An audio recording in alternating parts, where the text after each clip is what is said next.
Well, good afternoon. This is Brian McNeil, the sales confidence coach, and I want to talk to you about a selling concept, a selling ideology, a selling way of thinking. There's a lots of different popular selling ideologies, like things like features and benefits selling, and consultative selling, and Socratic selling, and then there's augmentations of all of those. But one of the ones I want to talk about is one of the ones that's been augmented a lot. People take bits and pieces from this thing a lot. It's called hurt and rescue selling. Hurt and rescue selling. Now, hurt and rescue selling, and if you can get past the name of it, is a very effective way to sell. Hurt and rescue selling comes in 4 parts. Part number 1, here's how you do it. Part number 1 is you uncover a problem that the client already has and that they know they already have. You uncover how long you had this problem. Is your company selling well already? Or are you able to move fast already? Or you uncover a problem that they already have. This is not a problem that you created. It's a problem that they know they had up front. They knew they had this problem before they start talking with you.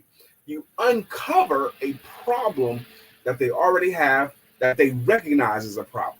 And you do that with questions. That's part 1. Just ask them a couple of questions. What's going on with your business? That kind of thing. You uncover a problem that's already there.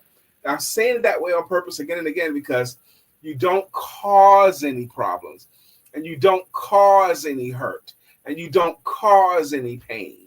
You uncover the hurts and pains that are already there, and uncovering is the key part of it. That's part number 1.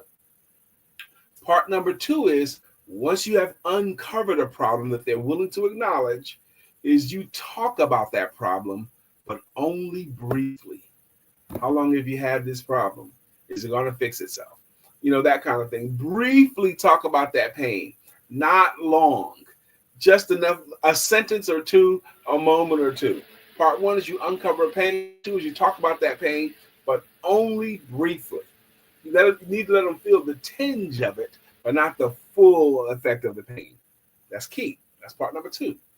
Part number 3 in the hurt and rescue selling model is you talk about how expensive it is to keep the pain, how much it's going to cost them to keep the pain. And it could be cost in more than one ways. It could be expensive in money, that's one, but it also could be expensive in time wasting. It also could be expensive in aggravation. It also could be expensive in processes. So it's more than one way that it can be expensive. How much aggravation do you get to keep if you keep this problem? How expensive do you get to keep on paying if you get to keep this problem? You talk about how expensive it is to keep the problem next. And then the last part, the 4th part. The first part is you uncover pain already there that they're willing to acknowledge. Second part, you talk about that pain briefly. Third part, you talk about how expensive it is to keep that pain. And the 4th part is you rescue them with your services with a sentence like, well, if you let me help you, you won't have that problem nearly as much. You did the first 3 parts, and then you offered your services as a rescue.